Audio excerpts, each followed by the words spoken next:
Di sini kita dari kelompok 9 yang membawakan materi tentang kombinatorik akan menjelaskan materi yang akan kita sampaikan. Sebelum kita masuk ke pembahasan, mari kita perkenalkan dahulu. Pertama-tama, perkenalkan, nama saya Sakti Angelina Ansas dengan NIM 242110101032. Perkenalkan, nama saya Nora Neva Adilah dengan NIM 242101011029. Saya Brilian Ikamarani dengan NIM 242111010131. Perkenalkan, nama saya Dinda Isyara Desma dengan NIM 242110101033. Saya Rohani Ardina Simatupang dengan NIM 242110101020. Nah, yuk kita simak videonya. Memasuki materi pertama, kita akan membahas tentang pengertian kombinatorik. Apa sih kombinatorik itu? Kombinatorik merupakan sebuah cabang matematika untuk menghitung suatu jumlah penyusunan objek-objek tanpa harus mencacah semua kemungkinan susunannya. Kombinatorik didasarkan pada hasil yang diperoleh dari suatu percobaan. Kombinatorik juga sebuah teori kemungkinan, yaitu kejadian-kejadian yang mungkin akan terjadi, yang biasanya disebut dengan ruang sampel. Adapun contohnya, seperti melempar dadu satu kali. Dikarenakan dadu berjumlah 6, jadi ruang sampelnya itu berjumlah 6. Karena berisi 1, 2, 3, 4, 5, dan 6. Yang memungkinkan jumlah ruang sampelnya 6. Selanjutnya, 2 buah mata uang logam dilempar secara bersamaan. Dengan kemungkinan angka, angka gambar, gambar angka, dan gambar-gambar. Yang memungkinkan ruang sampelnya berjumlah 4. Selanjutnya, melempar uang logam satu kali dengan kemungkinan angka dan gambar, berarti ruang sampel berjumlah 2. Selanjutnya, 2 buah dadu dilempar secara bersamaan dengan kemungkinan 1,1, 1,2, 1,3, dan seterusnya hingga 6,6 yang nantinya ruang sampelnya berjumlah 36. Masuk pada materi selanjutnya, yaitu prinsip dasar pencacahan. Kaidah pencacahan atau bisa disebut dengan counting rules merupakan sebuah cara atau aturan untuk menghitung seluruh kemungkinan yang bisa terjadi di dalam suatu percobaan tertentu. Kaidah dasar menghitung yang digunakan di dalam kombinatorik ini adalah ada kaidah perkalian dan kaidah penjumlahan. Kaidah perkalian dan penjumlahan ini dapat diperluas hingga mengandung lebih dari 2 percobaan. Di sini ada kaidah penjumlahan atau rule of sum. Biasanya, kaidah penjumlahan ini digunakan untuk beberapa kejadian yang tidak sekaligus terjadi. 2 kejadian atau lebih tidak bisa dilakukan bersama-sama pada kaidah penjumlahan ini. Pada kaidah penjumlahan, percobaan yang dapat dilakukan tidak simultan. Kata kunci pada kaidah penjumlahan ini merupakan atau. Untuk mengidentifikasi suatu persoalan menghitung dapat diselesaikan dengan kaidah penjumlahan. Contohnya, percobaan 1 merupakan P, percobaan 2 Q, percobaan 1 atau percobaan 2 menjadi P ditambah Q. Jika terdapat N peristiwa saling lepas, K1 merupakan banyaknya cara pada peristiwa pertama, dan K2 banyaknya cara pada peristiwa kedua, dan Kn banyaknya cara pada peristiwa ke N. Sehingga K1 ditambah K2 ditambah titik-titik hingga ditambah Kn tersebut. Kita memasuki pada contoh soal pada kaidah penjumlahan. Sultan memiliki 3 mobil, 2 sepeda motor, dan 4 sepeda. Berapa cara Sultan dapat pergi ke kantor dengan kendaraannya? Dan di sini ada pembahasannya. Perhatikan dulu bahwa Sultan hanya dapat menggunakan salah satu kendaraan tersebut, tidak dapat menggunakannya secara bersamaan. Nah, jadi dengan aturan penjumlahan ini, banyak cara Sultan untuk dapat pergi ke kantor dengan kendaraannya. Dikarenakan ada 3 mobil, 2 sepeda motor, dan 4 sepeda, kita jumlahkan. 3 ditambah 2 ditambah 4, dan hasilnya ada 9 cara. Selanjutnya kita akan memasuki pada kaidah perkalian atau rule of product. Biasanya, kaidah perkalian ini digunakan untuk beberapa kejadian yang sekaligus terjadi, berbeda dengan kaidah penjumlahan sebelumnya. 2 kejadian atau lebih dalam kaidah perkalian ini bisa dilakukan secara bersama-sama. Pada kaidah perkalian ini, percobaan dapat dilakukan secara simultan dan merupakan kata kunci untuk mengidentifikasi suatu persoalan untuk menghitung penyelesaian dengan kaidah perkalian ini. Seperti percobaan 1 merupakan P, percobaan 2 Q, percobaan 1 dan percobaan 2 menjadi P dikali Q. Jika ada K1 cara melakukan kegiatan 1 dan K2 cara melakukan kegiatan 2 dan Kn cara melakukan kegiatan N, Maka keseluruhan kejadian dapat terjadi dengan K1 dikali K2 dikali titik-titik hingga Kn syarat. Memasuki pada contoh soal dalam kaidah perkalian, di sini saya ada 2 buah soal. Nah, di soal pertama ini kita akan bahas terlebih dahulu. Imam mempunyai 3 baju dan 2 celana. Berapa banyak cara Imam memasangkan baju dan celana yang dimilikinya? Di sini ada 3 baju dan 2 celana. Kita misalkan 3 baju merupakan B dan 2 celana kita misalkan C.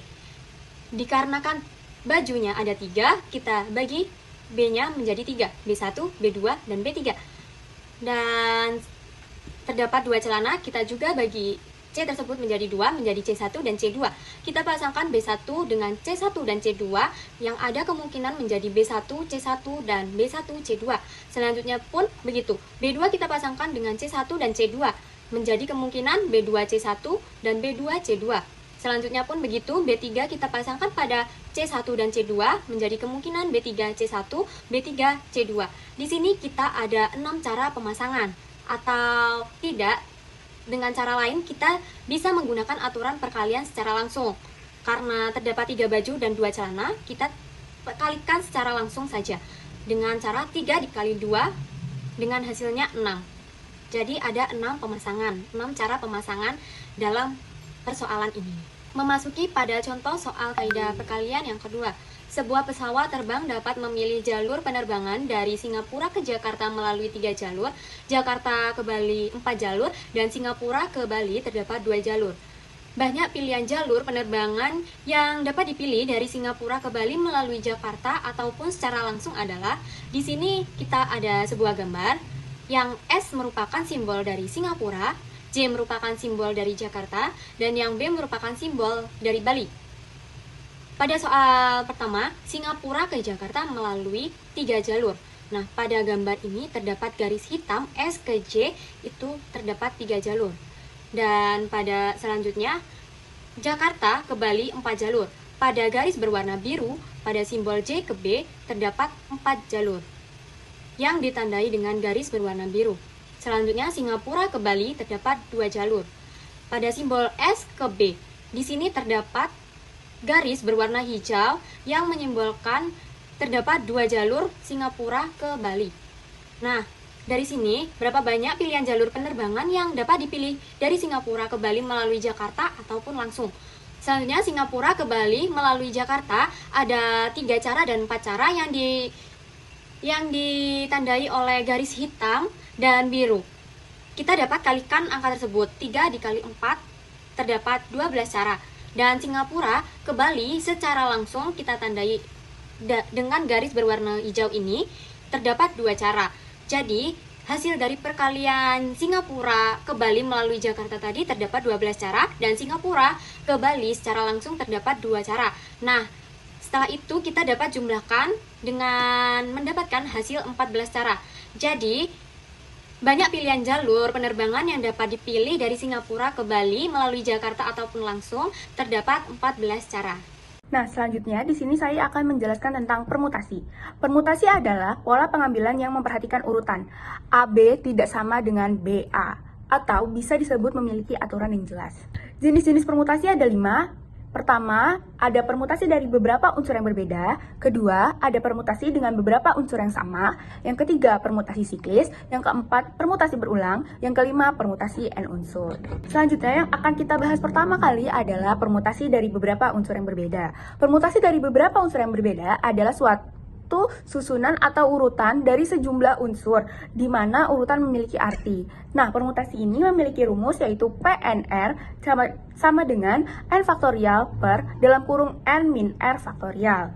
Di sini mempunyai keterangan N adalah banyaknya kejadian atau unsur keseluruhan, dan R adalah unsur yang kita amati. Lanjut ke contoh soal. Dalam suatu kelas terdapat 10 anak yang ingin mencalonkan diri menjadi pengurus kelas. Pengurus kelas terdiri dari ketua kelas, wakil ketua kelas, bendahara, dan sekretaris. Berapa banyak cara memilih susunan pengurus kelas jika setiap posisi diisi oleh satu orang yang berbeda? Nah, cara menjawabnya, tadi kita tulis rumus yang sebelumnya tadi. PNR sama dengan N faktorial per dalam kurung N min R faktorial.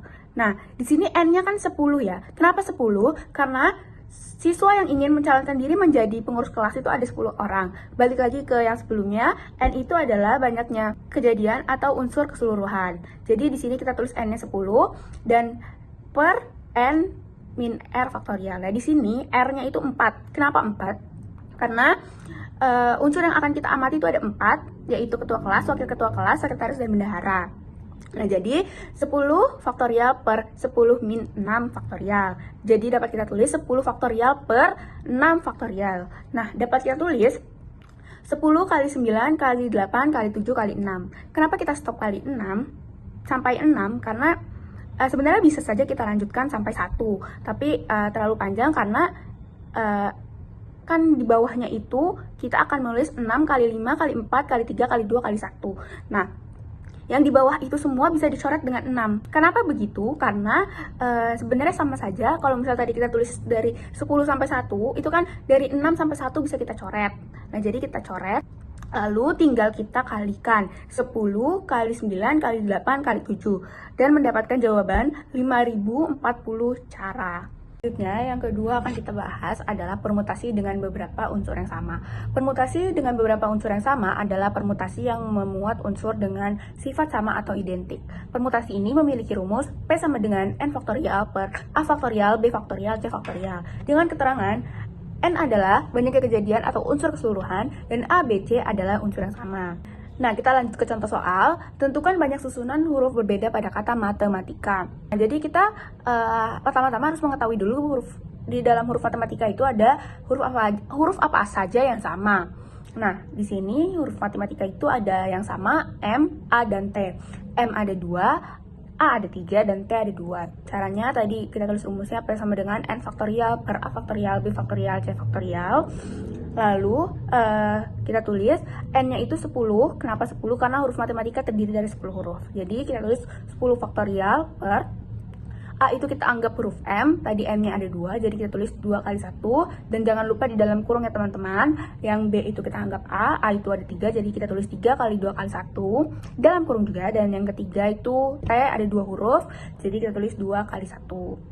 Nah, jadi kita bisa tulis 10 kali 9 kali 8 kali 7 kali 6 kali 5 kali 4 kali 3 kali 2 kali 1 per dalam kurung 2 kali 1, dalam kurung 3 kali 2 kali 1, dan dalam kurung 2 kali 1. Nah, jadi yang 2 kali 1 ini bisa kita coret sama 4. Jadi sisa 2, dan 3 kali 2 kali 1 itu bisa kita coret dengan yang 3 kali 2 kali 1 juga. Nah, yang 2 kali 1 itu sebenarnya bisa dicoret sama bilangan mana saja yang bisa dibagi 2. Jadi, tapi di sini saya memakai angka 6 yang dicoret, jadi sisa 3. Nah, lalu kita kalikan saja semuanya. 10 kali 9 kali 8 kali 7 kali 3 kali 5 dan kali 2 memiliki hasil 151.200 susunan. Selanjutnya adalah permutasi siklis. Permutasi siklis atau permutasi melingkar adalah permutasi yang disusun menurut satu putaran tertentu. Nah, permutasi ini memiliki rumus P siklis sama dengan dalam kurung N-1 faktorial. Nah, dengan keterangannya masih sama, N adalah banyaknya kejadian atau unsur keseluruhan. Nah, contoh soalnya adalah Septia, Rohani, Abel, Dinda, dan Naura sedang duduk melingkar di halaman rumah sambil bermain.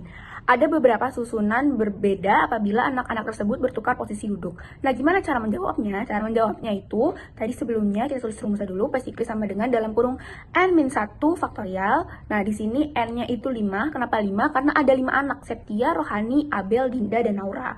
Nah, 5 dikurang 1 itu 4. Jadi bisa kita tulis 4 faktorial. Nah, di sini tinggal kita tulis aja 4 kali 3 kali 2 kali 1 dan kita kalikan semuanya mendapatkan hasil 24 cara. Permutasi berulang merupakan unsur-unsur yang tetap memperhatikan urutan tetapi boleh diulang. Rumusnya yaitu P berulang sama dengan N pangkat K. Dengan keterangan N banyak kejadian atau unsur keseluruhan, K banyaknya unsur yang disusun. Next, bisa dilihat yaitu contoh soalnya, yaitu banyak susunan dua bilangan dari angka 1, 2, 3, 4, dan 5 adalah, dan jawabannya P berulang sama dengan NK sesuai dengan rumus tadi. Jadi tadi kan ada 5 sampai 5 bilangan, lalu dipangkatkan dengan K. K-nya itu 2 bilangan susunan, jadi 5 pangkat 2. Hasilnya yaitu 25 susunan. Next, permutasi N unsur adalah jumlah susunan semua unsur berbeda dalam urutan yang diperhatikan. Rumusnya yaitu P N, N sama dengan n faktorial. Dengan keterangan n banyak kejadian atau unsur keseluruhan.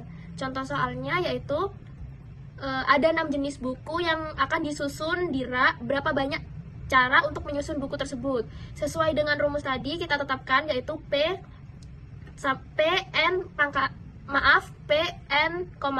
sama dengan n faktorial.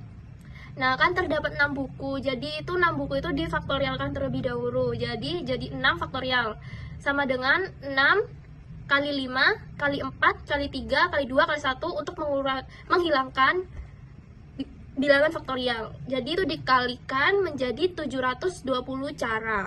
Lanjut ke materi kombinasi, yaitu kombinasi merupakan cara untuk menyusun suatu percobaan atau kejadian tanpa memperhatikan urutan, seperti AB sama dengan BA, ABC sama dengan BAC. Untuk rumusnya yaitu NCR atau sama dengan N faktorial per N dikurangi R dalam kurung faktorial lalu dikalikan dengan R faktorial. Next, contoh soal dari kombinasi yaitu terdapat 10 finalis suatu lomba kecantikan, akan dipilih secara acak 3 yang terbaik. Banyak cara pemilihan tersebut adalah titik-titik cara. Untuk penyelesaian soalnya sesuai dengan rumus yang sudah diterangkan tadi, yaitu 10C3 sama dengan 10 faktorial karena terdapat 10 finalis per 3 faktorial untuk penentuan secara acaknya, lalu 10 dikurangi 3 dalam kurung faktorial. Sama dengan 10 karena di sini dalam kurungnya menjadi 7 faktorial, maka dari itu 10 faktorial tersebut dijabarkan sampai 7 faktorial agar 7 faktorial dapat dicoret. Setelah 7 faktorial dicoret, sisa 3 faktorial dan 10 kali 9 dikali 8 per 3 faktorial sama dengan 10 dikali 8 dikali 9. Maaf itu terbalik, lalu per 3 dikali 2 dikali 1 itu dapat dicoret-coret. 3 dengan 9 menjadi 3, 8 dengan 2 sama dengan 4, lalu dikalikan menjadi 120 cara yang akan ditemukan untuk pemilihan tersebut. Next, seorang siswa harus mengerjakan 5 dari 8 soal, tetapi nomor 1 dan 2 harus dikerjakan. Banyak soal pilihan yang mungkin dikerjakan siswa tersebut adalah 5 dari 8 soal, jadi 3 soal yang tidak dikerjakan. Nomor 1 dan 2 wajib, jadi 6 soal. Jadi kita cari 3 dari 6 soal yang akan dikerjakan. Jadi rumusnya sesuai dengan rumus tadi, yaitu 6 C3 sama dengan 6 faktorial per 6 dikurangi 3 faktorial dikali 3 faktorial. Yang hasilnya yaitu 6 dikurangi 3 berarti 3 faktorial. Jadi kita jabarkan 6 faktorial sampai ke 3 faktorial. Lalu kita coret 3 faktorial dengan 3 faktorial. Setelah itu kita jabarkan 3 faktorial menjadi 3 dikali 2 dikali 1. Setelah itu kita coret 3 dengan 3 dengan 6 jadi 2. Lalu 2 dengan 4 yaitu menjadi 2. Setelah itu kita kalikan dan hasilnya yaitu 20 soal yang kemungkinan siswa tersebut akan kerjakan. Next, perbedaan permutasi dan kombinasi. Apa sih bedanya?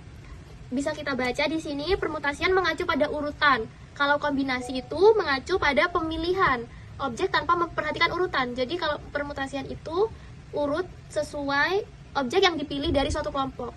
Kalau kombinasi tanpa memperhatikan urutan. Lanjut untuk perbedaannya, dalam mutasi urutan objek sangat penting. Artinya dua susunan objek yang sama tapi dengan urutan yang berbeda dianggap sebagai hasil yang berbeda.